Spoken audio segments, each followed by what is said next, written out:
రాశారు. ఒక్కొక్క వచనాన్ని తీసుకుని మనం అర్థం చేసుకున్నట్లయితే అదే ఒక మంచి మెసేజ్ అయ్యేటువంటి అవకాశం ఉంది. అయితే ఒక మాట చెప్తాను, అందులో కష్టములన్నిటినీ ప్రేమగా భరింతును. దాని గురించి ఆలోచించినట్లయితే ఎంతమంది భరిద్దాం అనుకుంటున్నారు శ్రమలన్నిటినీ? వాటిలో నుంచి తొందరగా బయటపడాలని ఆలోచించే వాళ్ళే, కానీ స్పెషల్గా మనం విశ్వాసులు అంటే అసలు బాధలే పడకూడదు, కష్టాలే రాకూడదు, అన్నీ ఆశీర్వాదాలే కావాలి అనుకునేటువంటి సమయంలో ఉన్నాం. మరొకసారి దేవునికి స్తోత్రం, ఈ అవకాశం ఇచ్చినందుకు ప్రత్యేకంగా పెద్దలైనటువంటి చిగురుపాటి అంకుల్కి, తర్వాత మరి ఇక్కడ ఉన్నటువంటి లీడర్షిప్కి అందరికీ ప్రభు పేరిట వందనాలు తెలియజేసుకుంటున్నాను. నేను అఫీషియల్గా ఏం పాస్టర్ని కాదు, సో బ్రదర్ ప్రసాద్ అనే పిలవండి నన్ను. ఇంకా ఏమి టైటిల్స్ ఏమి అవసరం లేదు.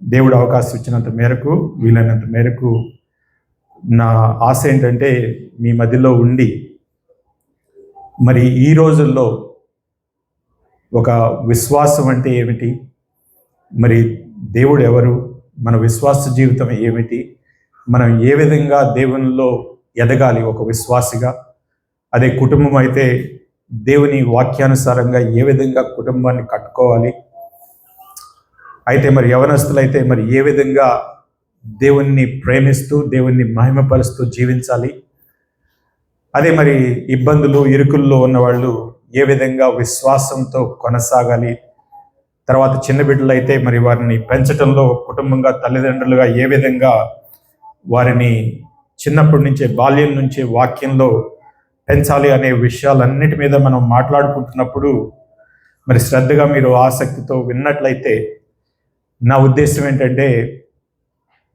ఎన్నిసార్లు వస్తానో తెలియదు, ఎన్ని నెలలు వస్తానో తెలియదు, బట్ వచ్చినంత కాలము చెప్పినంత సమయంలో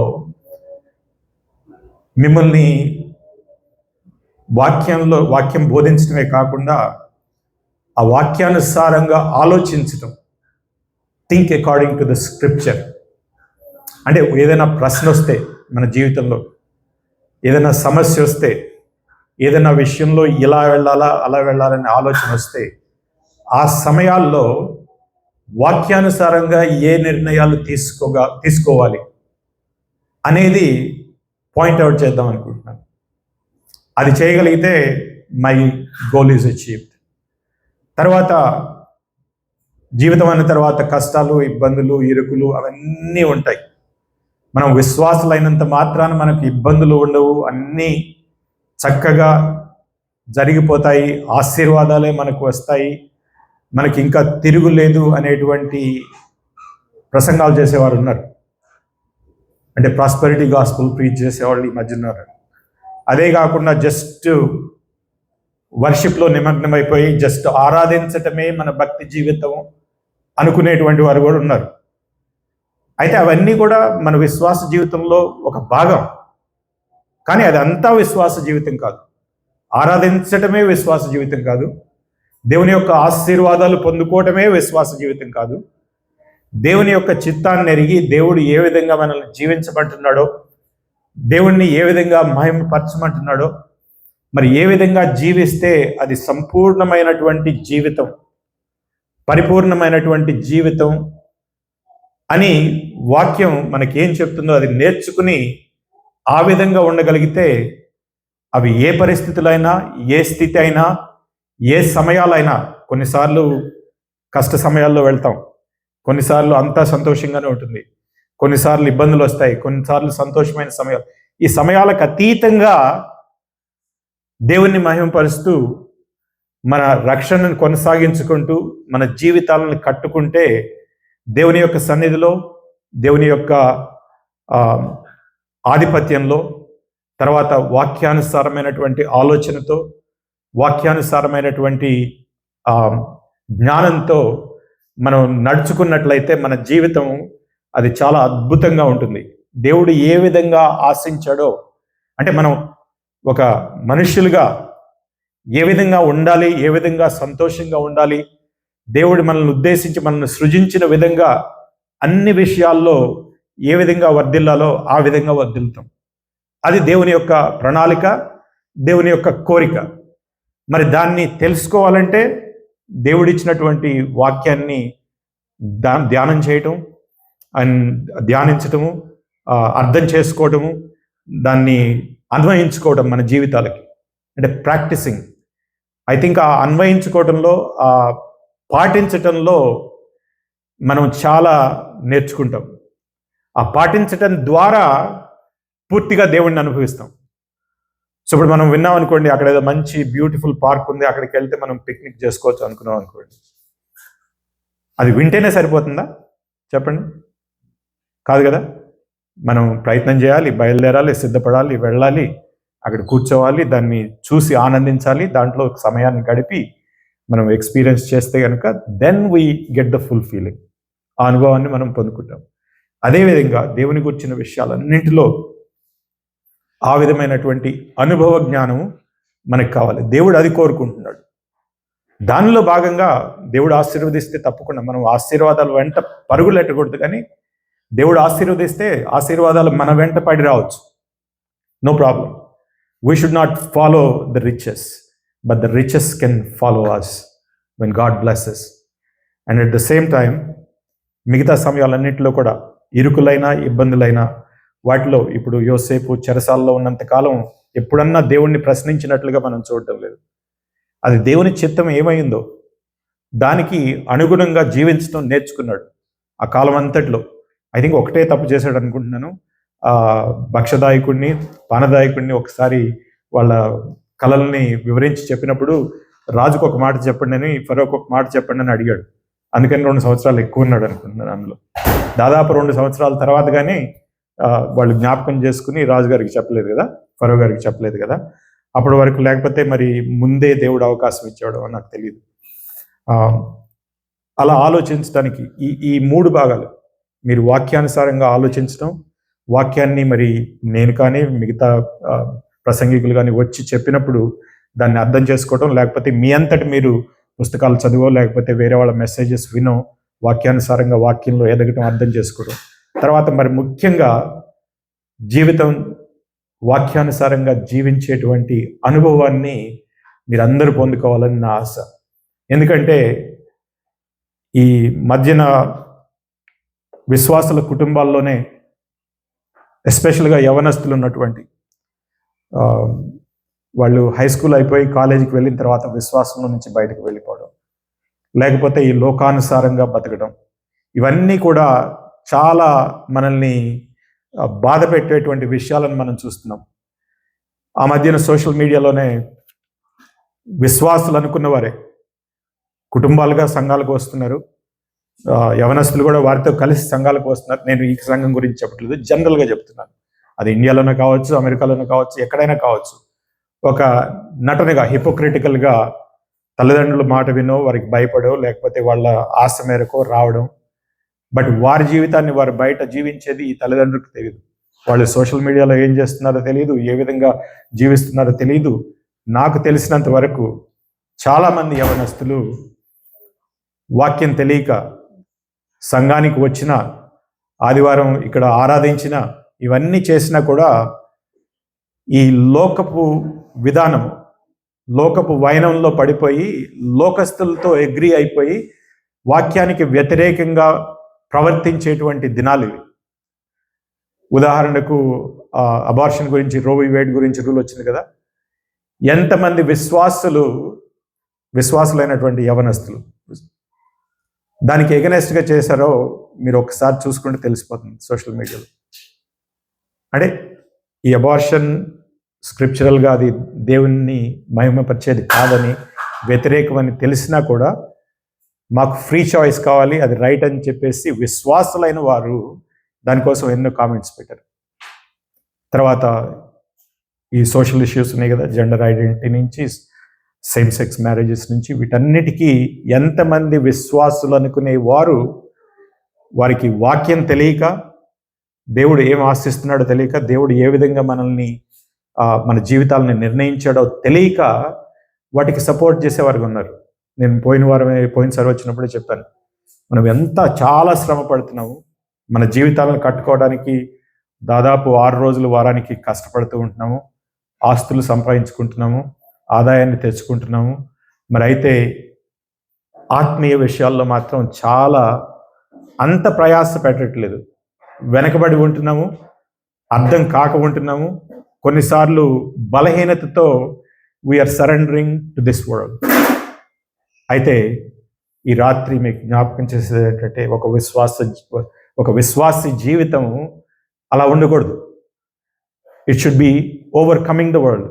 నేను ఈ లోకాన్ని జయించాను కాబట్టి మీరును జయిస్తారని ప్రభువు చెప్పాడు. ఆ విధమైనటువంటి జయ జీవితం మన జీవితాల్లో ఉండాలి. మన జీవితం ఆ విధంగా ఉండాలి, దానికి మాదిరిగా ఉండాలి. అందుకే మొదటిగా మరి ఎఫెసీయులకు రాసిన పత్రిక 2వ అధ్యాయం నుంచి మొదట 10 వచనాలు చదువుకుని క్లుప్తంగా దాన్ని వర్స్ బై వర్స్ ఎక్స్ప్లెయిన్ చేయడానికి 2-3 అవర్స్ కావాల్సి వస్తుంది, కానీ దాన్ని సమ్మరైజ్ చేసి చెప్తాను. ఆ అవగాహన మీకు నాకు ఉంటే కనుక మనకి ఇబ్బందులు వచ్చినప్పుడు, అనుమానాలు వచ్చినప్పుడు, ప్రశ్నలు వచ్చినప్పుడు, జీవితంలో మరొకసారి మన మనసుని, మన హృదయాన్ని, మన ఆలోచనను దేవుని యొక్క వాక్యం వైపు తిప్పి, వాక్యం ఏం చెప్తుందో జ్ఞాపకమన్నా చేసుకోవాలి, మళ్ళీ వెళ్ళి వాక్యాన్ని పరిశీలించనన్నా పరిశీలించాలి. పరిశీలించుకుని మరొకసారి ఓకే, ఇది దేవుడు ఇచ్చినటువంటి ఆజ్ఞ, ఇది దేవుడు చెప్పినటువంటి మాట, కాబట్టి నేను ఎవరిని నమ్మను, దేవుని యొక్క వాక్యాన్ని, దేవుని యొక్క సత్యాన్ని మాత్రమే నమ్ముతానని మనం నిలబడినట్లయితే దేవుడు మనల్ని ఎన్నటికీ సిగ్గుపరచడు.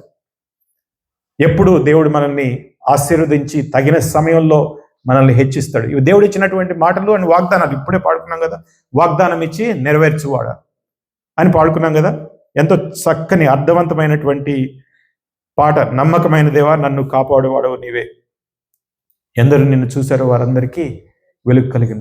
దేవుని వైపు చూసిన ఏ వ్యక్తి ఎప్పుడు చరిత్రలో ఓడిపోయినట్లుగా మనం గమనించట్లేదు. అది పోరాడి గెలిచుండొచ్చు, పోరాడకుండానే విజయం ఇవ్వచ్చు. దేవుడు ఏదైనా చేయగలడు. కొన్నిసార్లు మనం పోరాడకుండానే విజయాలు దయచేస్తాడు, కొన్నిసార్లు మనం పోరాడుకుని విజయాలు తెచ్చుకోవాలి. అయితే దేవుడు మనకి తోడుగా ఉంటాడు. సో వారిని వెలిగించాడు. మన జీవన జ్యోతి ఆయన. ద లైఫ్ వి లివ్ అంటే విశ్వాసిగా జీవించే జీవితం, మామూలుగా ఈ శారీరకంగా జీవించే జీవితం గురించిగా చెప్పేది. మనం ఒక ఆత్మ వెలిగించబడి, ఒక ఆత్మ రక్షించబడి, ఒక ఆత్మ దేవుని యొక్క జీవాన్ని పొందుకొని, దేవుని యొక్క ఆత్మను పొందుకొని జీవిస్తూ ఉంటుంటే ఆ జీవితం ఎలా ఉంటుందో ఈ వాక్యాల్లో చెప్పబడింది. చదువుకుని ఎవరైనా చదివి హెల్ప్ చేస్తారా? నన్ను చదవమంటారా? ఎఫెసీయులకు రాసిన 2వ అధ్యాయము 1 నుంచి 10 వచనాలు. మీ అపరాధముల చేతను పాపముల చేతను మీరు చచ్చిన వారై ఉండగా ఆయన మిమ్మల్ని క్రీస్తుతో కూడా బ్రతికించెను. మీరు వాటిని చేయించు వాయుమండల సంబంధమైన అధిపతిని, అనగా అవిధేయులైన వారిని ఇప్పుడు ప్రేరేపించు శక్తికి అధిపతిని అనుసరించి ఈ ప్రపంచ ధర్మము చొప్పున మునుపు నడుచుకుంటుంది. వారితో కలిసి మనమందరమును శరీరం యొక్కయు మనస్సు యొక్కయు కోరికలను నెరవేర్చుకొనుచు మన శరీరాశలను అనుసరించి మునుపు ప్రవర్తించుచు కడమ వారి వలనే స్వభావ సిద్ధముగా దైవోగ్రతకు పాత్రులమై ఉంది. అయినను దేవుడు కరుణా సంపన్నుడై ఉండి మనము మన అపరాధముల చేత చచ్చిన వారమై ఉండినప్పుడు సైతము మన ఎడల చూపిన తన మహాప్రేమ చేత మనలను క్రీస్తుతో కూడా బ్రతికించెను. కృపచేత మీరు రక్షింపబడి ఉన్నారు. క్రీస్తు యేసునందు ఆయన మనకు చేసిన ఉపకారము ద్వారా అత్యధికమైన తన కృప మహైశ్వర్యమును రాబో యుగములలో కనపరచు నిమిత్తము క్రీస్తు యేసునందు మనలను ఆయనతో కూడా నింపి పరలోకమందు ఆయనతో కూడా కూర్చుండబెట్టెను. మీరు విశ్వాసము ద్వారా కృపచేతనే రక్షింపబడి ఉన్నారు. ఇది మీ వలన కలిగినది కాదు, దేవుని వరమే. అది క్రియల వలన కలిగినది కాదు కనుక ఎవడును అతిశయపడ వీలేదు. మరియు వాటి యందు మనము నడుచుకొనవలెనని దేవుడు ముందుగా సిద్ధపరిచిన సత్క్రియలు చేయుటకై మనము క్రీస్తు యేసునందు సృష్టింపబడిన వారమై ఆయన చేసిన పని అయి ఉన్నాము. చాలు, దేవునికి స్తోత్రం. ప్రార్థన చేసుకుందాం. మహోన్నతుడైన మా దేవ, మరొకసారి మీ యొక్క సన్నిధిలోకి వచ్చి మేమంతా కలిసి మిమ్మల్ని ఆరాధించడానికి మీరు ఇచ్చినటువంటి ఈ తరుణాన్ని బట్టి మిమ్మల్ని స్తుతిస్తూ ఉంటున్నాను. ప్రత్యేకంగా ఎఫెసీయులకు రాసిన పత్రికలో ప్రభు మరి పౌలు భక్తుడు ఏ విధంగా మమ్మల్ని ప్రభు ప్రేమించి మీరు పరిశుద్ధాత్మ ద్వారా ప్రేరేపించి ఈ ఇచ్చిన వాక్య భాగాన్ని బట్టి మిమ్మల్ని స్తుతిస్తూ ఉంటున్నాము. ఇందులో ఉన్నటువంటి అర్థాన్ని మేము తెలుసుకోవడానికి పరిశుద్ధాత్మ దేవ మాకు సహాయం చేయండి. నాకు తోడుగా ఉండి ప్రభువా నన్ను మరుగుపరిచి ప్రభువా మీ యొక్క మాటలను మాకు అందించండి. మా వెనుకడిలో వాటిని నెరవేర్చండి. మహిమ పొందండి. యేసు పరిశుద్ధ నామములో అడిగి వేడుకుంటున్నాను తండ్రి. ఆమేన్. పౌలు భక్తుడి తన అనుభవం తర్వాత దేవుని మహాకృప చేత యేసు ప్రభు వారు ఆ దమస్కు మార్గంలో పౌలు భక్తుడిని ఏర్పాటు చేసుకుని ఇంతకుముందు ఆ సంఘాన్ని పర్సిక్యూట్ చేసేటువంటి పౌలు భక్తుడిని దేవుడు ఏర్పాటు చేసుకుని మహాకృప చేత తనకిచ్చినటువంటి ఆ జ్ఞానాన్ని ఏ విధంగా ఈ నూతన నిబంధనకు అనుగుణంగా తనకి ఓల్డ్ టెస్ట్మెంట్ పాత నిబంధన గురించి చాలా జ్ఞానుడైనటువంటి వ్యక్తి. అయితే యేసు ప్రభు వారిని కలుసుకున్న తర్వాత ఆయన ప్రత్యక్షమై ఆయన్ని మార్చుకున్న తర్వాత పౌలు భక్తుడు పరిశుద్ధాత్మతో ప్రేరేపింపబడి రాసినటువంటి పత్రికల్లో ఎన్నో ఆత్మీయ సూత్రాలను మనం చూస్తూ ఉంటాం. దేవుని యొక్క మహాజ్ఞానాన్ని తను కాసి వడపోసి మనకిచ్చారంటారు చూడండి. ఆ విధంగా పౌలు భక్తుడిని ప్రేరేపించి దేవుడు ఇచ్చినటువంటి వాక్య భాగాల్లో ఎఫెసీయులకు రాసినటువంటి పత్రిక ఒక అద్భుతమైనటువంటి పత్రిక. అది విశ్వాసాలను గూర్చి రాసినటువంటి పత్రిక. ఈ మొదటి మూడు అధ్యాయాల్లో మనం చూసినట్లయితే 6 అధ్యాయాలు కదా, 3 అధ్యాయాల్లో చూసినట్లయితే అది దేవుని యొక్క డాక్ట్రిన్. అంటే ఈ విశ్వాసం, దేవుడు అంటే ఎవరు, మరి మనము ఎవరము, ఒక విశ్వాసులుగా మనం ఎవరము, మరి దేవుని యొక్క మహాకృప ఏ విధంగా ఈ పాపులమైనటువంటి మన పట్ల ఆయన కృప ద్వారా, ఆయన కరుణా సంపన్నత ద్వారా, ఆయన యొక్క ప్రేమ ద్వారా మనల్ని ఏ విధంగా మనల్ని ఉద్దేశించి మనల్ని ఏర్పాటు చేసుకుని ఎన్నుకుని మనల్ని విమోచించి మనల్ని రక్షించి క్రీస్తులో మనకు ఉన్నటువంటి ఆత్మీయ స్పిరిచువల్ గిఫ్ట్స్ వాటన్నిటినీ మనకి ఇచ్చి ఏ విధంగా జీవించాలి అన్నటువంటి వాక్యాలన్నింటినీ మనం ఈ అధ్యాయాల్లో చూస్తాం. మొదటి 3 అధ్యాయాలు మనం ఎవరమో క్రీస్తులో అని మనకి జ్ఞాపకం చేస్తున్నాడు. తర్వాత చివరి 3 అధ్యాయాల్లో క్రీస్తులో ఉన్నటువంటి మనము, క్రీస్తుని నమ్మిన మనము, క్రీస్తుని అనుసరించేటువంటి మనము ఏ విధంగా జీవించాలి, ఏ విధంగా ఐకమత్యం కలిగి జీవించాలి, ఏ విధంగా కుటుంబంలో ఒక సంబంధ బాంధవ్యాలు కలిగి జీవించాలి, ఏ విధంగా మనం ఇతరుల పట్ల మన ప్రవర్తన ఉండాలి, ఇవన్నీ కూడా మనం ఇవి నమ్మాం కాబట్టి ఆ నమ్మకానికి తగినట్లుగా ఏ విధంగా జీవించాలి అన్నటువంటి వాక్యాలు రాసినటువంటి మంచి పత్రికను మళ్ళీ మీరు ఒకసారి చదువుకోవాలి. చదివే ఉంటారనుకుంటున్నాను. మళ్ళీ ఈ చదివి దాన్ని ఆలోచించుకున్నట్లయితే మనకు చాలా విషయాలు అర్థమవుతాయి. మనం ఇప్పుడు చదివిన భాగంలో మొదటిగా పౌలు భక్తులు మొదలు పెడతారు, మీరు అపరాధముల చేతను పాపముల చేతను మీరు చనిపోయిన వారై ఉండగా, చచ్చిన వారై ఉండగా. ఏమిటి ఇది? చాలా difficult to understand or difficult to accept. అర్థం చేసుకోవడం కష్టం, అర్థమైనా కూడా దాన్ని మనసారా తీసుకోవడం ఇంకా కష్టం. మనం ఏంటి చచ్చిపోయినామా అంటే ఏ విషయంలో చచ్చిపోయినాం? మరి రోజు ఊపిరైతే పీల్చుకుంటున్నాం, అన్నం అయితే తింటున్నాం, మరి వర్క్కి వెళ్తున్నాం, చదువులకి వెళ్తున్నాం, అన్నిటికి వెళ్తున్నాం, వస్తున్నాం. మనల్ని మనం చూసుకున్నట్లయితే జీవిస్తున్నట్టుగానే కనిపిస్తున్నాం.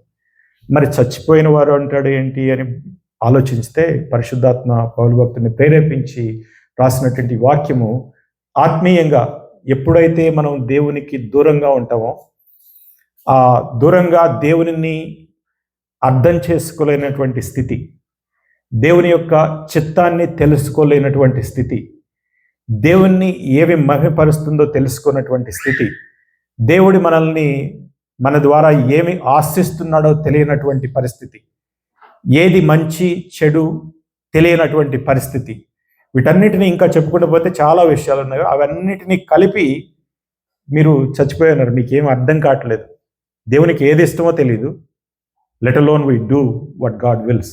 ఫస్ట్ అసలు దేవునికి ఇష్టమేదో తెలియదు, దేవుని క్రమం ఏదో తెలియదు, దేవుడు ఆదేశించింది ఏమిటో తెలియదు, అసలు దేవుడు అంటే ఎవరో తెలియదు.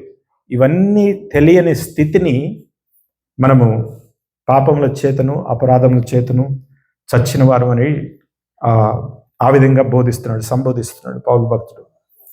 అయితే ఈ మొదటి భాగంలో ఇచ్చినటువంటి చెప్పాను కదా, వర్స్ బై వర్స్ ఎక్స్ప్లెయిన్ చేయాలంటే చాలాసేపు పడుతుంది కాబట్టి క్లుప్తంగా సమ్మరీ చెప్తున్నాను. పౌలు భక్తుడు ఏం చెప్తున్నాడంటే, మీరు ఒక దినాన్న యేసుక్రీస్తులో నీకు రాకముందు, రక్షింపబడక ముందు మీ జీవితం ఇలా ఉండేది. మీకు 3 శత్రువులు ఉన్నారు ఈ లోకంలో.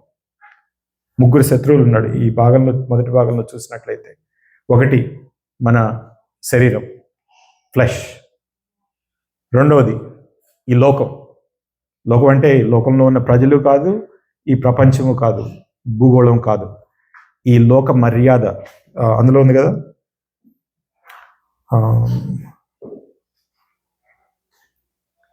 మన శరీరాలను అనుసరించి మనం ప్రవర్తిస్తున్నాము. తర్వాత ఈ లోక మర్యాదను అనుసరించి మనం ప్రవర్తిస్తూ ఉంటున్నాం. లోక మర్యాద అంటే తర్వాత డీటెయిల్గా వెళ్దాం.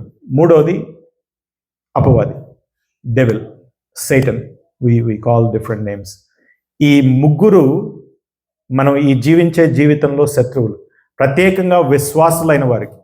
విశ్వాసులు కాని వారికి ఏమీ తెలియదు. వాళ్ళు చనిపోయి ఉన్నారు, వాళ్ళకి దేవుడు అంటే ఎవరో తెలియదు, మరి విశ్వాసి ఏ విధంగా జీవించాలో తెలియదు, ఆ దేవునికి మనకు ఉన్నటువంటి సంబంధం తెలియదు, మనకి ఏ విధమైనటువంటి ఆటంకాలు వస్తున్నాయో తెలియవు, ఏ విధమైనటువంటి ఆశలు ఉన్నాయో తెలియవు, అవి ఆశలు మంచియో కాదో తెలియదు, చెడ్డయో కావో తెలియదు.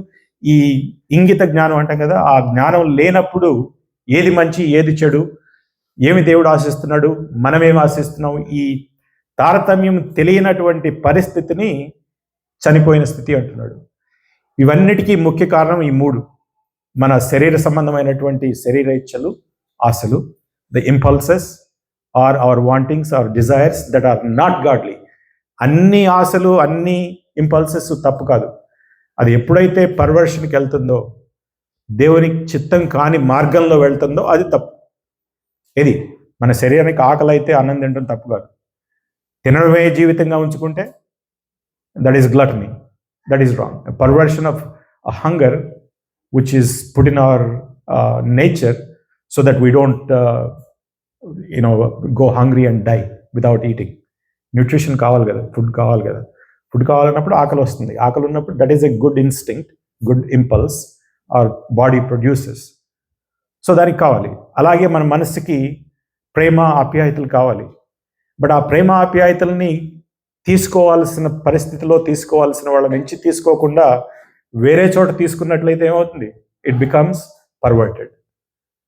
సో దేవుడు ఉద్దేశించినది కాకుండా వేరే విధానంలో, వేరే పద్ధతిలో, వేరే ద్వారా వాటిని పొందుకున్నట్లయితే అది పాపం. ఈ పాపనేమి మనం పాపంలోనే పుట్టాము, పాపాన్ని చేస్తున్నాము. మామూలుగా జన్మ పాపం అంటాం కదా, జన్మ పాపము, కర్మ పాపం. So we are born in sinful nature and also we commit sins. So అది ఎవరైనా మీకు ఎప్పుడన్నా ప్రశ్నిస్తే ఒరిజినల్ సిన్ లేదని కొందరు ఆర్గ్యూ చేసేవాళ్ళు ఉన్నారు. తర్వాత అసలు ఏది తప్పు కాదనే వాళ్ళు ఉన్నారు. సో వారిని ఆలోచించినట్లయితే వాక్యానుసారంగా మనం చెప్పాలి కదా. మరి వాక్యానుసారంగా ఎక్కడ వాక్యాన్ని బట్టి మనకి జన్మ పాపం ఉంది, మన కర్మ పాపం ఉందని అంటే కనుక యోహాను రాసినటువంటి మొదటి పత్రికలోకి వెళ్తే మనం మొదటి పత్రిక 8వ వచనం అనుకుంటాను, చూడండి.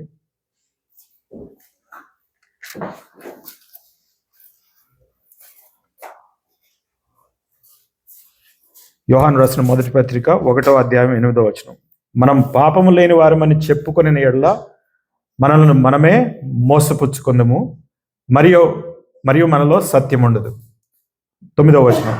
మనం పాపులమను మనం ఒప్పుకున్న ఎడల ఆయన నమ్మదగిన వాడును నీతిమంతుడును కనుక ఆయన మన పాపములను క్షమించి సమస్త దుర్నీతి నుండి మనల్ని పవిత్రులుగా చేయను. మనం పాపము చేయలేదని చెప్పుకున్న ఎడల ఆయనను అబద్ధికులుగా చేయువారు మగుదుము, మరియు ఆయన వాక్యం మనలో ఉండదు. ఇక్కడ 2 వచనాలు చూడండి. 8వ వచనంలో మనము పాపము లేని వారు అంటే the sin nature that is we are born with. మనలో పాపం లేదనుకుంటూ ఒకటి, బోర్న్ అగైన్ సిన్ నేచర్. పాపం చెయ్యడం, the acts of sin, they are 2 separate things. We sin because we have a sinful nature. స్వభావ సిద్ధంగా మనకి ఆ పాపం చేసేవారుగా పుట్టాం కాబట్టి, ఆదాము పడిపోయాడు, ఆదాంలో నుంచి మనం వచ్చాం కాబట్టి ఆ నేచర్ మనకు వచ్చింది.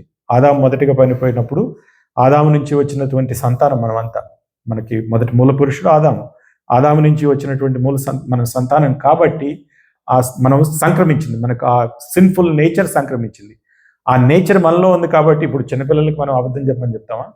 వాళ్ళు ఎక్కడి నుంచి నేర్చుకున్నారు? మన దగ్గర నుంచి చూసి నేర్చుకోలేదు కదా. 3వ సంవత్సరం, 2వ సంవత్సరం, 4వ సంవత్సరం రాగానే సడన్గా చెప్తారు. అది sinful nature. So they acted and they committed sin by lying, by doing something. అలాగే సో పాపము చేయడం వేరు, పాపము మనలో ఉండడం వేరు. So the nature of sin and the acts of sin. So ఆ విధంగా ఇవన్నీ ఈ 3 మన శరీరం కానీ, మన ఈ ప్రపంచ ధర్మం, ఈ లోకానుసారంగా జీవించడం అంటే లోకంలో ఉన్నటువంటి ఈ పాపులందరూ వారి ఆలోచనని కలిపి మొత్తం వాళ్ళు వచ్చేటువంటి పథకాలతో, ఉద్దేశాలతో, వారి collective understanding of this sinful people, that is the world is full of sinners. వాళ్ళు తీసుకునేటువంటి విధానాలు, పద్ధతులు వారికి నచ్చినట్లుగా చేసుకోవటం, దేవునికి వ్యతిరేకంగా చేసుకోవటం, దేవుణ్ణి అవమానపరిచేటువంటిగా చేసుకోవటం, ఇవన్నీ కూడా ప్రపంచంలో జరుగుతూ ఉన్నాయి. వాటి ఇన్ఫ్లుయెన్స్ మనం మారిన వారం కాకపోతే, మనం మారినట్లయితే కనుక మనల్ని కూడా ఇన్ఫ్లుయెన్స్ చేస్తుంది. ఎందుకంటే అది ఈ ప్రపంచం మనకు శత్రువు అవుతుంది. ఈ ప్రపంచపు విధానాలు, ఈ లోకపు పోకడ అంటాం కదా, వీడి లోకంలో పడిపోయాడు అంటారు, చెడిపోతే. ఈ లోకపు పోకడలను అనుసరించేటువంటి విధానాలు ఉన్నాయి చూడండి, వాటికి పడిపోయినట్లు. అవన్నీ ఎప్పుడు మనల్ని లాగడానికే చూస్తూ ఉంటుంది. ఎప్పుడు it is the world is trying to pull us into that thing. So whoever is pulling us away from God. ఒక ఇంట్లో నుంచి ఒక యవనస్తుడిని మంచి చెడ్డ స్నేహితులు తీసుకువెళ్ళిపోతుంటే వీడు వారితో వెళ్ళిపోతున్నాడు, వాళ్ళతో వెళ్ళకుండా చూద్దామని చెప్పేసి ఆపేస్తానికి చూస్తారు, అంతే కదా. So the same way the world, ఈ లోకం ఈ విశ్వాసుల్ని ఒక దాంట్లోకి లాగేసుకోవాలని చూస్తుంది. అందుకని చెప్పేసి ఈ శత్రువులని అర్థం చేసుకుని దాంట్లో పడొద్దని హెచ్చరించేటువంటి ఆ స్థితిలో ఉన్నాం. అందులో నుంచి మనల్ని బయటికి తీసుకొచ్చాడు ప్రభు.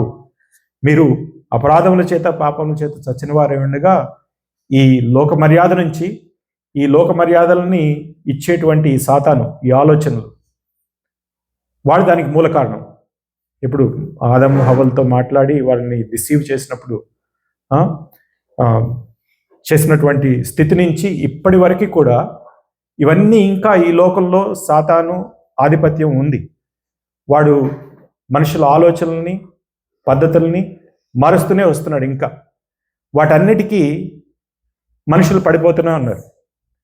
దేవుని యొక్క సత్యానికి వ్యతిరేకంగా, దేవుని యొక్క విధానాలకు వ్యతిరేకంగా, దేవుని యొక్క ఆశయాలకు, ఆశలకు వ్యతిరేకంగా, ప్రత్యేకంగా అవన్నీ కూడా మనిషిని కించపరిచేవి, నాశనం చేసేవి, చంపివేసేవి, అణిచిపెట్టి ఉంచేవి, లేకపోతే మనిషిగా బ్రతకకుండా ఒక పశువులాగా బ్రతికేటువంటి విధానాలన్నింటినీ ఈ అపవాది ఈ లోకం ద్వారా, మన ఈ శరీరాశల ద్వారా మనలోనికి తీసుకొచ్చేటువంటి పరిస్థితి. అందుకే యోహాను పత్రికలో రాస్తే ఈ లోకంలో ఉన్నదంతా కూడా శరీరాశ, నేత్రాశ, శరీరాశ, జీవబ్రహ్మం. పోయినసారి మాట్లాడుకున్నాం. ఈ 3 ద్వారాల ద్వారా, ఈ 3 మార్గాల ద్వారా ప్రత్యేకంగా మనం చూడగానే అబ్బా ఇది కావాలనుకుంటాం. లేకపోతే మనకి శరీరానికి కావాల్సినటువంటి ఇంపల్సెస్ చెప్పాను కదా, దేవుడు అనుమతించిన కొన్నిటిని దేవుడు అనుమతించిన విధానంలో కాకుండా ఇంకొక విధానంలో తీసుకోవడమే అది పాపం. Just the perversion of the truth is sin. అది గమనించాలి. అది రోజు మనం జీవించే ప్రతిరోజు ఈ 3 ద్వారా ఏదో విధంగా మనల్ని పడేయాలనేటువంటి ఆ శత్రువులు, ఈ 3 శత్రువులు సిద్ధంగా ఉంటారు రోజు. మన శరీరం కానీ, ఈ లోకం కానీ. బయటకు వెళ్ళగానే అది కావాలనుకుంటాం, ఇది కావాలనుకుంటాం, చూడగానే ఇది కావాలనుకుంటాం, అది కావాలనుకుంటాం. లేకపోతే డిసీవ్ చేస్తారు. ఇప్పుడు చెప్పాను కదా, వాళ్ళకి భయపడు ఈ వాక్యం. వాళ్ళు ఏం చెప్తున్నారు, ఈ మధ్యన సోషల్ ఇండియాలో కూడా పాపులర్ అయిపోయిందంట కోహాబిటేషన్. పెళ్లి కాకముందే కలిసి ఉండటం, టెస్ట్ చేసుకుంటారండి కంపాటబుల్లో కాదని వాళ్ళ బొంద. సారీ, టెస్ట్ చేసుకుంటారండి. సో అప్పుడు అది ఏమిటి, ఇప్పుడు మనం ఏం చేస్తున్నాం, అందరూ చేస్తున్నారులే మనం చేస్తాం, అందరూ చేస్తున్నా మనం చేయొచ్చు అన్నది కాదు. దేవుడు అది చెప్పాడా, అనుమతించాడా లేదా అన్నది చూసుకోవడం. అది ప్రతి విషయంలోనూ, ఇది ఒక్క విషయమే నేను చెప్పట్లేదు. అది మన సంపాదన కావచ్చు, మన కుటుంబం కావచ్చు, మన బిడ్డలు కావచ్చు, మన వివాహాలు కావచ్చు, ఏ విషయంలోనైనా దేవుడు దాని గురించి, ఆ మ్యాటర్ గురించి ఏ విధంగా ఆదేశించాడు అని ఆలోచించగలగటం, వాక్యానుసారంగా ఆలోచించగలగటం నేర్చుకోవాలని చెప్తున్నాను. ఎందుకంటే రేపు కష్టాలు రావచ్చు, నేను ఉండకపోవచ్చు చెప్పడానికి, ఇంకొక పాస్టర్ గారు ఉండకపోవచ్చు మీతో చెప్పడానికి. మీరు కొన్ని పరిస్థితులు మీ జీవితాల్లో రావచ్చు, కొన్నిసార్లు చెప్పుకోలేని పరిస్థితులు రావచ్చు కుటుంబాల్లో. బట్ ఆ సమయంలో ఎక్కడికి వెళ్తాం, వెళ్ళాల్సిన పరిస్థితి వస్తే వెళ్ళండి, వాక్యంలోకి వెళ్ళండి, లేకపోతే మోకాళ్ళ మీదకి వెళ్ళండి, ప్రార్థనలోకి వెళ్ళండి, దేవుని అడగండి, ఇది వెల్లడి చేయమని, నాకు ఆలోచన చెప్పమని, నాకు ఆలోచన దయచేయమని, నా కళ్ళు వెలిగించమని, ఆత్మీయ నేత్రాలను వెలిగించండి, సత్యాన్ని చూడడానికి, మిమ్మల్ని చూడడానికి నా ఆత్మీయ నేత్రాలను వెలిగించమని ప్రార్థన చేసుకోండి. దేవుడు తప్పకుండా అది చేయగలడు. ఎందుకంటే ఆయన ఇచ్చిన వాగ్దానాలు ఎన్నో ఉన్నాయి. అది చూసుకోవాలి. అది లోకపు పోకడ. వాళ్ళు చేస్తున్నారు కాబట్టి మనం చేయటం కాదు. అది వాక్యం చెబుతుందా లేదా, వాక్యం అనుమతిస్తుందా లేదా, వాక్యం అంగీకరిస్తుందా లేదా, అలా ఆలోచించడం నేర్చుకోండి. నేను ఇక్కడ 1 గంట ఉండి చెప్పి వెళ్తాను, మీతో ప్రతి నిమిషం బ్రతకలేను కదా, నేను ఉండలేను కదా. బట్ వాక్యం అది మన హృదయంలో ఉంచుకున్నట్లయితే, ఏమైనా యవనస్తులకు చెప్తాడు 119వ కీర్తనలో, దై word have I hidden my heart that I might not sin against you. ఆ వాక్యం మన హృదయంలో నిండి ఉంటే, ఆ వాక్యం మన మనసులో అర్థమై ఉంటే, దానికి వ్యతిరేకంగా చేయలేము, చేయం కూడా. దానికి కావలసినటువంటి ఆ బలహీనతను కూడా తీసివేసి దేవుడు మనకు పరిశుద్ధాత్మ ద్వారా ఆ సరి అయినది చేయడానికి, సరి అయినది ఆశించటానికి, పరిశుద్ధమైనది ఆశించడానికి, పరిశుద్ధంగా ఉండడానికి కావలసినటువంటి మహాశక్తిని ఇచ్చేటువంటిది పరిశుద్ధాత్మ దేవుడు మనకు ప్రామిస్ చేశాడు, నీలో కూడా ఉంటాను, నీతో కూడా ఉంటాను, కాబట్టి నువ్వు లోకాన్ని అధిగమించగలవు, జయించగలవు అనేటువంటి వాగ్దానం దేవుడు మనకి ఇచ్చాడు. సో అది జ్ఞాపకం చేసుకోండి. ఏ విషయంలో ప్రతిదినం, ఒకరోజు కాదు, నిన్న అయిపోయిందని చెప్పేసి ఈరోజు ఇంకా మనకేం ఎదురులేదు, తిరుగులేదు అనేసి పరిగెత్తడం కాదు. అపవాది ఏం చేస్తాడంటే, ఏ చిన్న విషయంలో అయినా ఏదో ఒక రకంగా మనల్ని ట్రిప్ చేయడానికి చూస్తాడు, పడేయడానికి చూస్తాడు. ఈ లోకం కూడా మీరు నమ్ముతారో నమ్మరో కానీ, ఇక్కడ యూనివర్సిటీస్లో మన పిల్లలు హై స్కూల్ చదివి యూనివర్సిటీలోకి వెళ్ళగానే, అండర్ గ్రాడ్లో ఫస్ట్ వాళ్ళ ఎయిమ్, గోల్ ఏంటంటే, ఎవరైనా దేవుని యందు విశ్వాసం ఉంచితే, ప్రత్యేకంగా క్రీస్తునందు విశ్వాసం ఉంచితే వాళ్ళని పడేయటమే వాళ్ళ గోల్. వాళ్ళతో వాదించటం కానీ, ఫిలసాఫికల్గా చెప్పటం కానీ, దేవుడు లేడని నమ్మే వరకు, యేసు నిజమైన దేవుడు కాదని చెప్పే వరకు, వాళ్ళ విశ్వాసాన్ని తుడిచివేసేంత వరకు కూడా వాళ్ళు పట్టుబట్టి ఉన్నారు. ఇదంతా 50s, 60s మొదలైనటువంటిది. ఏది హై స్కూల్స్లో ప్రార్థన ఉండేది, వాక్యం చదవటం ఉండేది, చెప్పే వాటన్నిటినీ ఈ స్టేట్కి, రిలీజన్కి సంబంధం లేదని కోర్టులో వేసి తీసుకెళ్ళి దాన్ని ఆపేశారు. అది ఆపిన దినం నుంచి ఈ వాక్యాన్ని నేర్చుకునేటువంటి, ప్రార్థన చేసేటువంటి పరిస్థితులు పోయాయి. తర్వాత in the name of freedom, individuality, మనుషులు, పెద్దవాళ్ళు, కుటుంబాలు, భార్యాభర్తలు ఎవరి దారిని వాళ్ళు వెళ్ళిపోయి ఎన్నో వివాహాలు చిన్న భిన్నం అయిపోయాయి. తద్వారా కుటుంబంలో పిల్లలు సరిగా పెరగలేదు, అక్కడ స్కూల్లో చెప్పడానికి ఇది లేదు. వీటన్నిటి మూలంగా వాళ్ళకి అవగాహన పోయింది. ఏదన్నా కొద్ది కొన ఊపిరితో ఉన్నారంటే, విశ్వాసాలుగా మనం గమనించుకున్నట్టు కొన ఊపిరితో ఉన్నారంటే, వీళ్ళు ఈరోజు కాలేజీకి వెళ్ళగానే వాళ్ళని బ్రెయిన్ వాష్ చేసి, ఇండాక్ట్రినేట్ చేసి, దేవుడు లేదు, ఏం లేదు, క్రియేషన్ ఓకే. ఈ లోకానుసారం ఏంటంటే వాక్యం ఏం చెప్తుంది, దేవుడు మనల్ని ఈ సృష్టిని సృజించాడు, ఈ క్రియేటెడ్.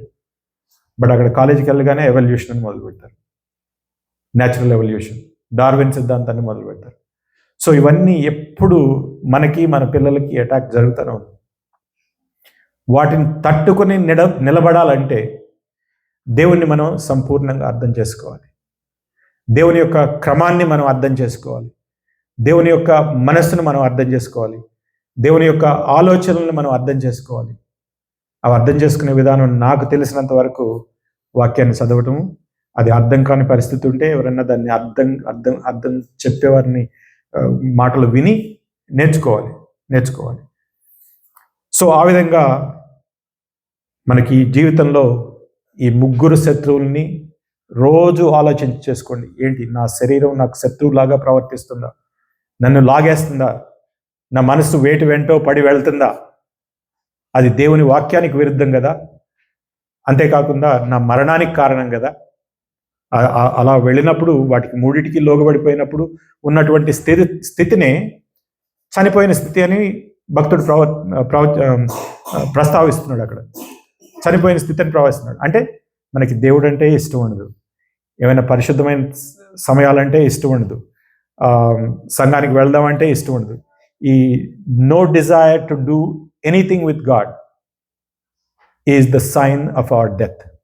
ఒక యవనస్తుడంట ప్రసంగిని కొంచెం అవమానపరచడానికి, నాకు ఏమి చనిపోయిన ఇది వెయిట్ అని చెప్తున్నారు కదా, సిన్ హ్యాజ్ వెయిట్ అంటున్నారు కదా, నాకేమీ అనిపించట్లేదు అన్నాడు. అనిపించట్లేదని ఇంకా వేగంగా, ఏంటి 70 పౌండ్లు ఉంటుందా, 90 పౌండ్స్ ఉంటుందా సిన్ వెయిట్. అయితే ఆ ప్రసంగికుడు పరిశుద్ధాత్మ ప్రేరేపించి ఏం చెప్పాడంటే, వాక్యం ఏం చెప్తుందంటే, ఈ దేవుని గురించి ఆలోచన లేకపోతే నువ్వు చచ్చిపోయి ఉన్నావు, చచ్చిపోయిన శవం మీద 300 పౌండ్స్ పెడితే ఏంటి, 70 పౌండ్లు పెడితే ఏంటి, 90 పౌండ్లు పెడితే ఏంటి, do you feel? So you are not feeling because you are dead. తప్పుని తప్పుగా అనిపించినటువంటి వ్యక్తి he is dead to sin, dead to God. He will not recognise what is sin and what is not. అదే మన మనస్సాక్షి, ఆ conscience pricks us, no this is right, this is wrong, you should not do this అని ఉన్నప్పుడు we are alive to God. And also what God desires, if we have that understanding, that longing, what God longs we should long. అది లేనప్పుడు మనం దేవుని పిల్లలం కాదు. We can't even say that unless we experience the love of God, we cannot respond with love of God. అంటే మనకి ఇవ్వబడిన దాన్నే మనం ఉపయోగించుకుని మనం వీ విల్ రెస్పాండ్ అప్రాప్రియేట్లీ. అది పౌలు భక్తుడు హెచ్చరిస్తున్నటువంటి హెచ్చరిక వాక్యం. మళ్ళీ ఆ విధానాల్లోకి వెళ్ళకండి. ఈ శత్రువుల్ని చాలా చాలా దూరంగా ఉంచండి, అపవాదిని దూరంగా ఉంచండి. Nothing should be deceived. ఈ లోకం నుంచి వచ్చేటు యూజువల్గా the devil influences the world and his own cohorts. తద్వారా మనల్ని ఇన్ఫ్లుయెన్స్ చేయడానికి చూస్తాడు. కూసేగాడిది వచ్చి మేసేగాడిదని జడగొడుతుంటారు కదా, సేమ్ అలాంటి ప్రిన్సిపల్లోనే ఎవరినో జడగొడతారు, వాళ్ళు వచ్చి మనకి బ్రెయిన్ వాష్ చేసి తీసుకువెళ్ళడానికి చూస్తారు. ఈ ఇన్స్టిట్యూషన్స్ అంతా యూఎస్లో ఉన్నటువంటి institutions, social institution, that's what they are doing. మీ పిల్లల్ని మీరు సిద్ధపరిచి పంపించకపోతే కాలేజీకి, లేకపోతే స్కూల్లోనే, ఈ మధ్యన స్కూల్లో కొన్ని పబ్లిక్ స్కూల్స్లో కొన్నిట్లో వాళ్ళు ఇచ్చేటువంటి కరిక్యులం కానీ ఆ సబ్జెక్ట్ మ్యాటర్స్ కానీ మీరు చూస్తే ఇదా వీళ్ళు చెప్పేది అని. అందుకనే చిన్న బిడ్డలు ఉన్నవాళ్ళు కుటుంబాలు వాళ్ళతో టైం స్పెండ్ చేయండి. వారు స్కూల్లో ఏం నేర్చుకున్నారో చూడండి, వాళ్ళు ఏం అర్థం చేసుకుంటున్నారో చూడండి. లేకపోతే కొన్ని సంవత్సరాల తర్వాత సడన్గా వాళ్ళకి it's too late, you lose them. ఆ పరిస్థితి తెచ్చుకోకండి. ఇప్పుడు వార్నింగ్ ఇస్తున్నాను. అంతా బాగుంటుంది, మనకి దేవుని ఆశీర్వాదాలు కావాలని ప్రార్థన చేసుకోవడం మంచిది, చక్కగా గంటలు గంటలు ఆరాధన చేసుకోవడం మంచిది, పరుగులెత్తడం మంచిది, అవన్నీ మంచియే. బట్ చక్కగా వాక్యానుసారంగా వాక్యాన్ని నేర్చుకుని దాన్ని అర్థం చేసుకుని ఆ విధంగా జీవించడం, అంటే ఎప్పుడు ఏ విధమైనటువంటి కోణంలో మనల్ని ట్రిప్ చేయడానికి అపవాది వేసినా, ఈ లోకం మనల్ని పుల్ చేసిన, లాగిన, లేకపోతే మనంతట మనకే ఒక్కొక్కసారి వాక్యానుసారం కానటువంటి ఆలోచనలు వచ్చినా, తొందరగా డబ్బులు సంపాదించడానికి ఎవరో ఒకరిని మోసం చేయటము, లేకపోతే ఎవరో ఒకరి దగ్గర దొంగతనం చేయటము, షార్ట్ కట్స్ స్కూటు, ఇవన్నీ ఆ టెండెన్సీస్ ఉంటాయి. బట్ దేవుని బిడ్డలైనటువంటి ప్రజలు, నిజంగా మారు మనసు పొందిన వారు, నిజంగా తిరిగి జన్మించిన వారు, నిజంగా దేవునిలో నూతన సృష్టిగా ఏర్పరచబడినటువంటి ప్రజలు ఆ నేచర్ ఉండకూడదు. మనం దేవుని ఆత్మ వలన జన్మించబడ్డాం కాబట్టి మనం we cannot sin, we will not sin. అది ఆ ఆలోచన కూడా తప్పే. ఆ ఆలోచన కూడా ఏమన్నారు, లోతు ఆ వక్రజనం మధ్య ఉన్నప్పుడంట తన మనసు బాధపడిందంట రోజు. అంటే తను చేయటమే కాకుండా ఈవెన్ చేసేవాళ్ళని చూస్తే కూడా బాధపడిపోయాడంట. అంటే అలాంటి మనసున్న మనం చేయకపోవచ్చు, పార్టిసిపేట్ కాకపోవచ్చు ఈ లోకంలో, బట్ ఈ లోకంలో జరుగుతున్నవన్నీ ఆలోచిస్తే విన్నప్పుడు మన మనసు బాధపడుతుందా? వీరు దేవునికి అవమానిస్తున్నారు, దేవునికి వ్యతిరేకంగా బతుకుతున్నారు, వీరు నశించిపోతారు అన్నటువంటి ఆ భారం, ఆత్మల గురించినటువంటి భారం మనలో ఉందా? అది ఉండాలి. మరి లోతు భక్తుడికి ఉన్నట్టు ఆ జన్మదులు he grieved. 2 Peter 2:7 I believe. Can you read that? 2 Peter 2:7 దుర్మార్గుల కామ వికారయుక్తమైన నడవడి చేత బహు బాధపడిన నీతిమంతులకు లోతును తప్పించాడు. అవును, చూడండి ఎంత he grieved in his soul, in his heart, even looking at and hearing what is going on in the society. But మనం చేయట్లేదు, కానీ I think this is true. TV షోల్లో కావచ్చు, సినిమాల్లో కావచ్చు, whatever, even though we our self don't do that, we entertain and we enjoy those things that word of God does not approve. Why do you do that? Why? We think it's fun, but that's not what Lot is doing here. Lot says he grieved. కళ్ళు మూసుకున్నాడు అంటే అటు నుంచి, if somebody is doing something that is not godly and that is not according to the scripture, he turned his eyes away from it and he grieved. But yet this generation and we watch everything and anything and everything and we enjoy. So how do we do that? ఎలా సాధ్యం? దేవుని వాక్యానుసారం కాంది, దేవునికి వ్యతిరేకమైనటువంటిది, దేవుడు approve చేయనటువంటి, ఆమోదించినటువంటి కార్యాలు ఎన్నో చూస్తున్నాం, ఎన్నిటిని గురించి ఆనందిస్తున్నాం, మనకేమి పట్టినట్టుగా ఉంటున్నాం. హౌ? దేవుని బిడ్డలు ఆ విధంగా ఉండరు. వారి మనసు ఎంతో కృంగిపోతుంది. అయ్యో, దిస్ పీపుల్ ఆర్ లాస్ట్, నశించిపోతున్నారు అన్నటువంటి సమయం. అయితే నిజంగా మనల్ని బ్రతికించినటువంటి, మనం బ్రతికినప్పుడు ఏమవుతుందంటే, మనం దేవుని యొక్క రాజ్యాన్ని, నీతిని వెతుకుతాం. దేవుణ్ణి ఏ విధంగా మహిమపరచాలని ఆలోచిస్తూ ఉంటాం. దేవుడు మన నుంచి ఏం కోరుకుంటున్నాడని ఆలోచిస్తూ ఉంటాం. దేవుని కోసం మనం ఏం చేయొచ్చని ఆలోచించుకుంటూ ఉంటాం. దేవుని కోసం నేను ఏ విధంగా జీవించాలని ఆలోచించుకుంటూ ఉంటాం. ఆ ఆలోచన మనలో లేనట్లయితే మరొకసారి మనల్ని మనం పరీక్షించుకోవాలి. నిజంగా మనల్ని హీ రివైవ్డ్ అస్, మనల్ని క్రీస్తుతో కూడా లేపాడా అని ఆలోచించుకోవాలి. నిజంగా మన జీవితం మార్చబడిందా లేదా అని ఆలోచించుకోవాలి. ఆ ప్రశ్న మనకు మనం వేసుకోవాలి. ఎవరో ప్రశ్నించే అవసరం లేదు, మనకు మనం ప్రశ్న వేసుకోవచ్చు. తర్వాత ఇంకొకటి సమ్మరైజ్ చేయడానికి నెక్స్ట్ వర్సెస్లోకి వెళ్తే, ప్రత్యేకంగా 8-9 వచనాలు కాదమ్మా, ఎఫెసీలకు రాసిన 2వ అధ్యాయంలో 8వ వచనం 9వ వచనం. మీరు విశ్వాసము ద్వారా కృప చేతనే రక్షింపబడి ఉన్నారు. ఇది మీ వలన కలిగినది కాదు, దేవుని వలనే. అది క్రియల వలన కలిగినది కాదు కనుక ఎవరినూ అతిశయపడడం ఏం లేదు. చాలండి. ఇది చాలా ప్రశస్తమైనటువంటి, ప్రాముఖ్యమైనటువంటి వచనం. ఒక విశ్వాస జీవితంలో మననం చేయాల్సింది, కంటతా చేసుకోవాల్సినటువంటి వచనము. దీన్ని చక్కగా అర్థం చేసుకున్నట్లయితే మనకి దేవుడెవరు, మనమెవరు, రక్షణ ఏమిటి, విశ్వాసం ఏమిటి, వాటిని గురించినటువంటి మంచి అవగాహన కలుగుతుంది. ఎందుకంటే ఈ అవగాహన లేనట్లయితే మళ్ళీ మనం తప్పు మార్గాలు పట్టేటువంటి అవకాశం ఉంది. అందుకని చెప్పేసి మళ్ళీ మళ్ళీ పౌలు భక్తుడు ఇందులో మీరు కృప ద్వారానే రక్షింపబడ్డారని 2 సార్లు వీళ్ళకి సంఘానికి జ్ఞాపకం చేసినట్లుగా చూస్తాం. దీని గురించి మనకు జ్ఞాపకం ఉండే విధంగా ఒక 5 పాయింట్స్ చెప్తాను, గుర్తుపెట్టుకోండి. For it is by grace, ఇది కారణం, మూలం. ఇది మన రక్షణకు కారణం దేవుని యొక్క కృప, అన్మెరిటెడ్ ఫేవర్. అంటే ఉదాహరణ చెప్తాను చూడండి. ఒక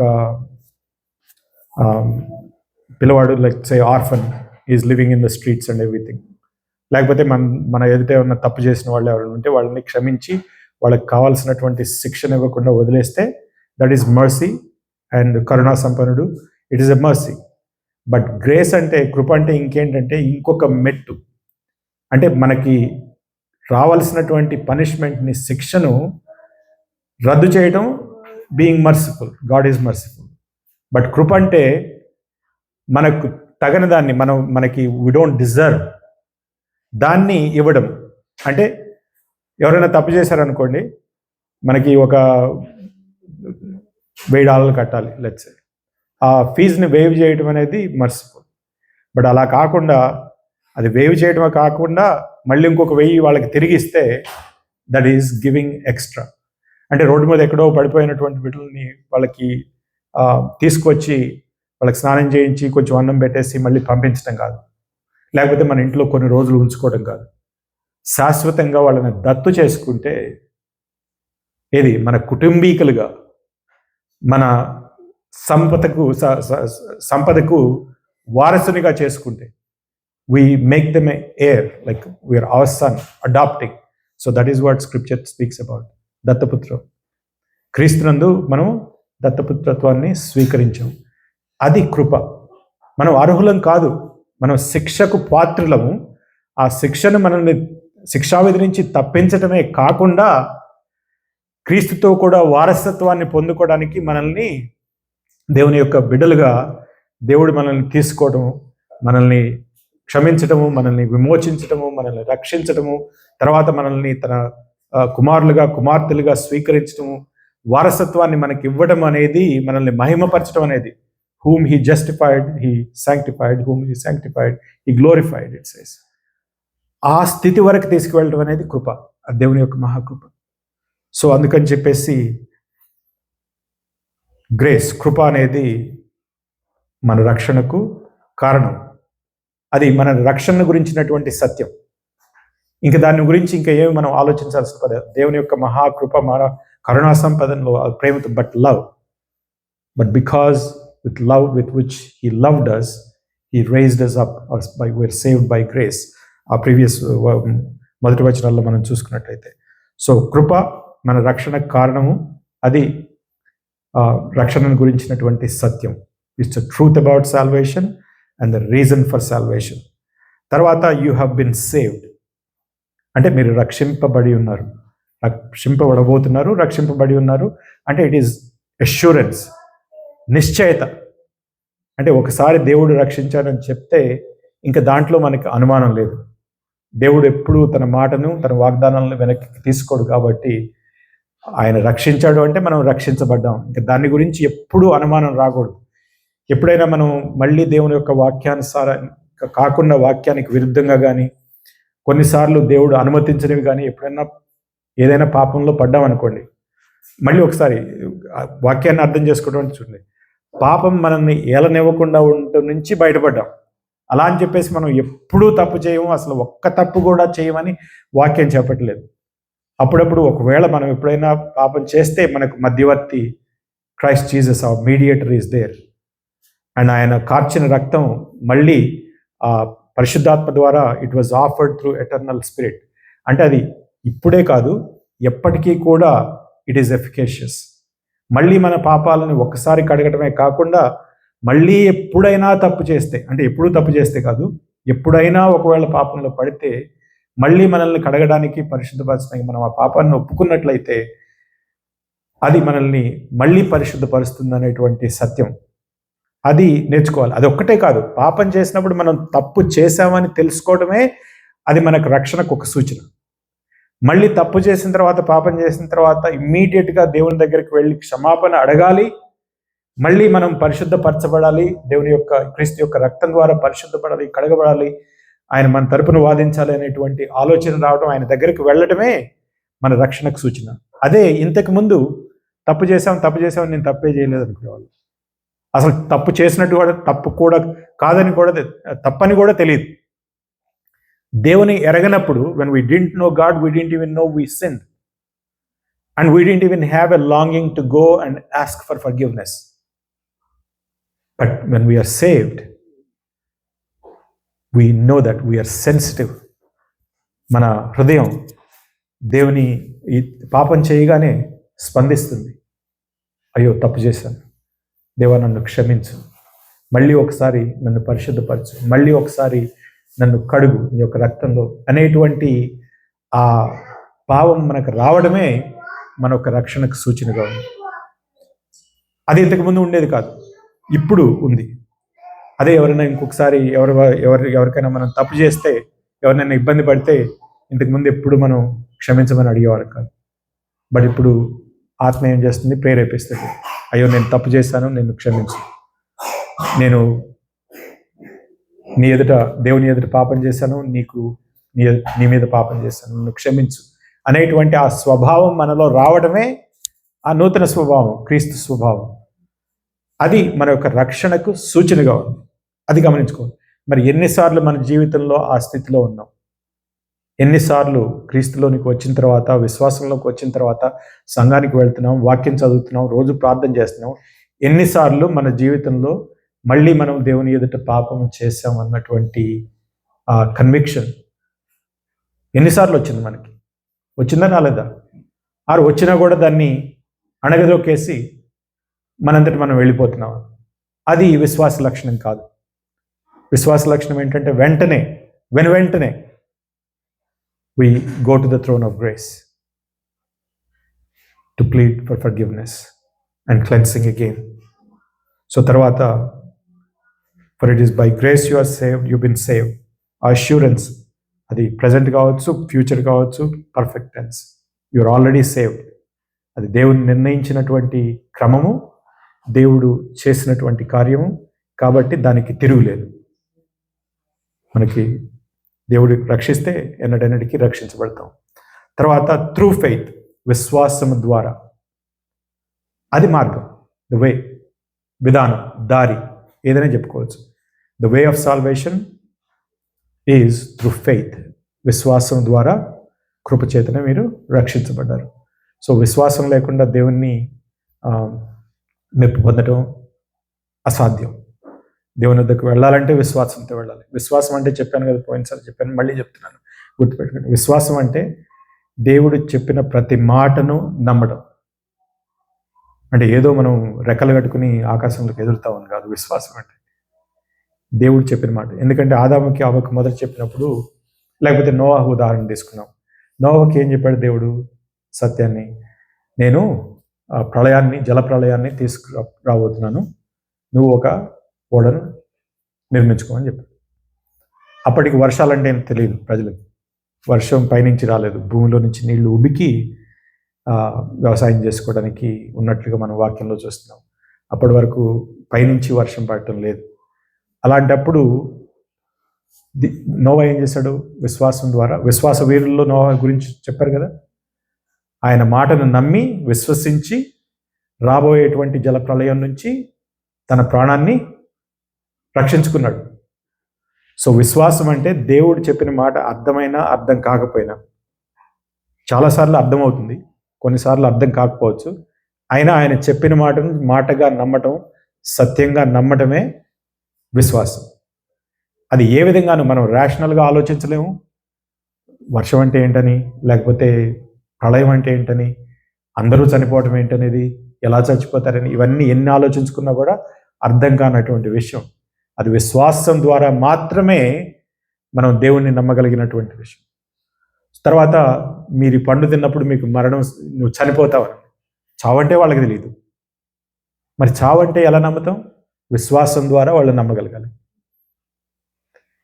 ఆ విశ్వాసం అనేది దేవుని యొక్క నిర్ణయాన్ని, దేవుని యొక్క ఆలోచనను, దేవుని చెప్పిన మాటలను ఆ మాటలుగా సత్యంగా నమ్మటమే విశ్వాసం.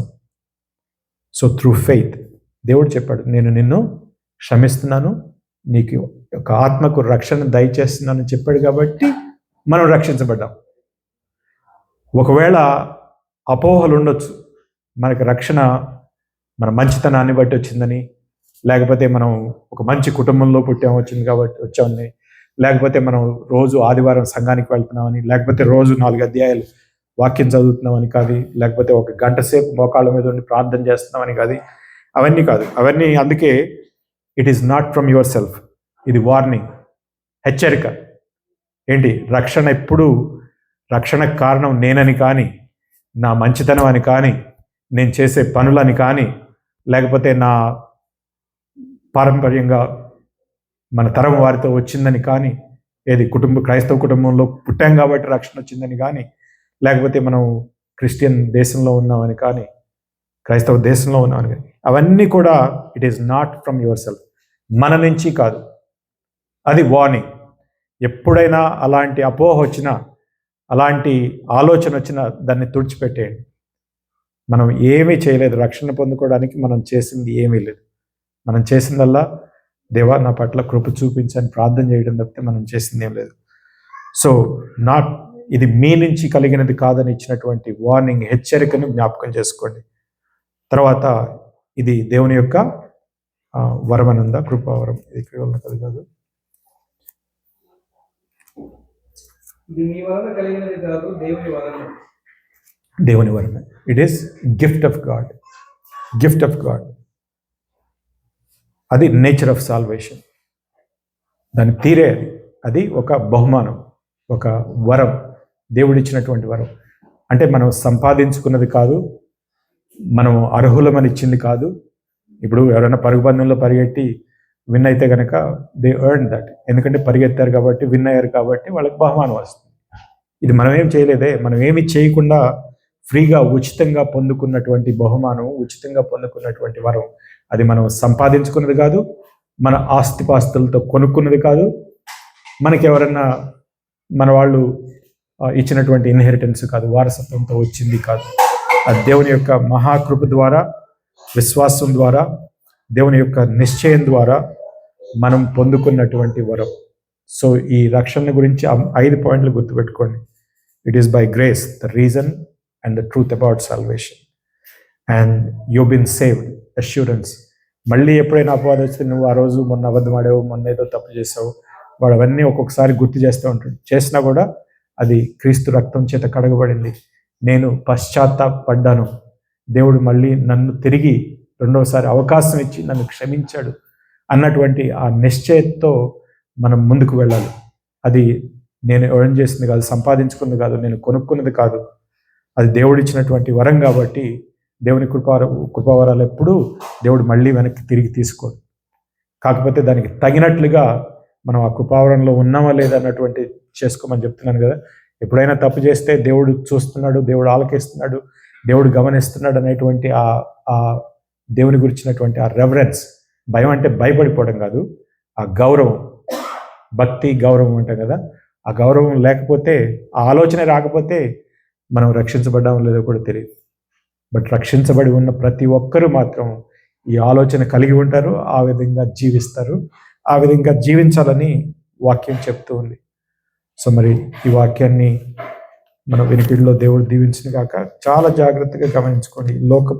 ప్రత్యేకంగా చిన్న బిడ్డల దగ్గర నుంచి పెద్దల వరకు దేవుని యొక్క ఆలోచనలను అర్థం చేసుకుని, దేవుని యొక్క వాక్యాన్ని అర్థం చేసుకుని, ఈ 3 శత్రువులని చాలా దూరంగా ఉంచుకుని, మన గొంతెమ్మ కోరికలు అంటాం కదా, కోరికలు, దేవుని యొక్క వాక్యానుసారం కానటువంటి కోరికలు, ఈ లోకం మన మీద ఇచ్చేటువంటి పెట్టేటువంటి ఆశలు, అల్యూర్మెంట్స్ ఆఫ్ దిస్ వరల్డ్, అవి దాదాపు దేవునికి వ్యతిరేకమైనటువంటివి, దేవుని అనుమతించినటువంటివి, దేవుణ్ణి అవమానపరిచేటువంటివి. వాటన్నిటిలో మనం పార్టిసిపేట్ చేయకూడదు, పాల్గొనకూడదు. ఆ విషయాలన్నిటిలో వాటికి దూరంగా ఉందాం. దేవుడు అప్రూవ్ చేయలేదు కాబట్టి ఇది వాటికి దూరంగా ఉంది.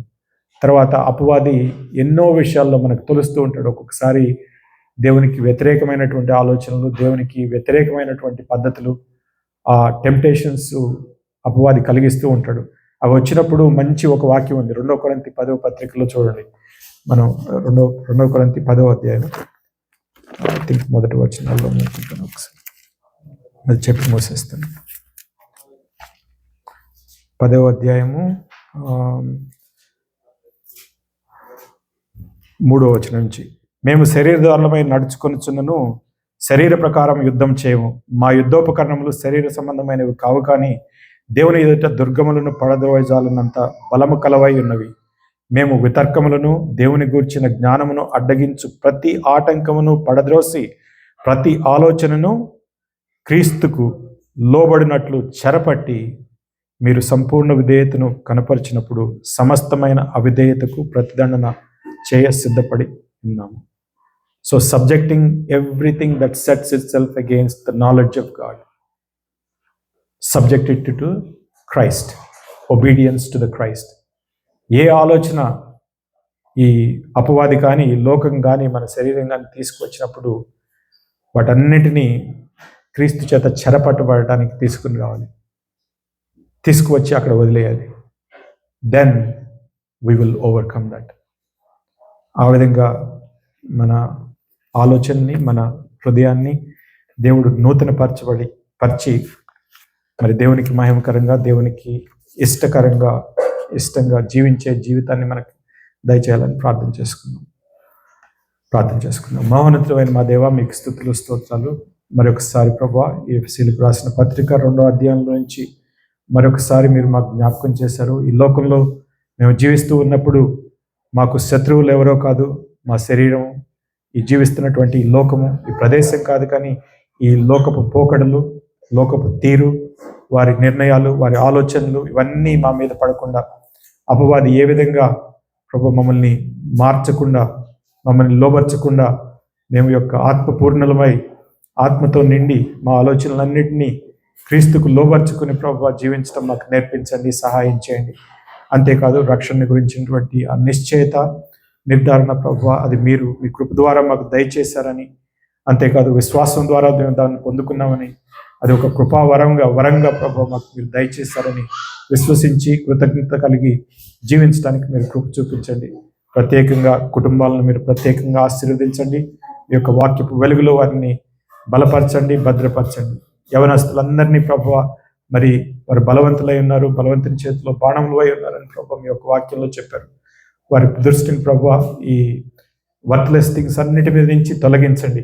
మీ వైపు చూడడానికి, మీ యొక్క ఆలోచనను పొందుకోవడానికి, మీ యొక్క వాక్యానుసారంగా ఆలోచించడానికి కావాల్సినటువంటి జ్ఞానాన్ని బిడ్డలకు దయచేయండి, సహాయం చేయండి. కుటుంబాల ప్రభు మరి చిన్న బిడ్డలను దేవుని దయందును మనిషి న్యాయంలో వర్ధిల్లే విధంగా ప్రభు వారిని పెంచుకోగలగడానికి మీరు కృప చూపించండి. వాళ్ళు నడవవలసినటువంటి త్రోవలను ప్రభు వాళ్ళు నేర్పించడానికి కావలసిన జ్ఞానాన్ని తల్లిదండ్రులకు మీరు దయచేయండి, సహాయం చేయండి. మీరే మహిమ గనుక ప్రభు పొందండి. ఈ సంఘాన్ని ప్రభు మరింతగా విస్తరింప చేయండి. వారి వాక్యమందు ప్రభు ప్రార్థన యందు నిలకడగా ఉండడానికి, మిమ్మల్ని మహిమపరచడానికి మీరు కృప చూపించండి, సహాయం చేయండి. బిడ్డలందరికీ కావాల్సినటువంటి ఐకమత్యాన్ని మీరు దయచేయండి. ఒక ఉన్నత ప్రభు యూనిటీని ప్రభు మరి ఒకే ఆలోచనతో ఒకే విధంగా ప్రభు మరి కలిసి నడవడానికి, మిమ్మల్ని మహిమపరచడానికి కావాల్సినటువంటి ఆ ఐకమత్యాన్ని, ఎక్కడైతే మీ యొక్క శాశ్వత జీవము ఆశీర్వాదము ఉంటుందో 133వ కీర్తన ప్రకారం ఆ విధమైనటువంటి సహవాసాన్ని బిడ్డలందరికీ దయచేసి ఒకరినొకరు ప్రోత్సహించుకుంటూ, ఒకరినొకరు ప్రార్థించుకుంటూ, ఒకరినొకరు ఎంకరేజ్ చేసుకుంటూ ప్రభు మరి ముందుకు కొనసాగే జీవితాలను బిడ్డలందరికీ దయచేయమని, మీరే మహిమ ఘనత ప్రభావాన్ని పొందమని యేసు పరిశుద్ధ నామములో అడిగి వేడుకుంటున్నాను తండ్రి. ఆమేన్.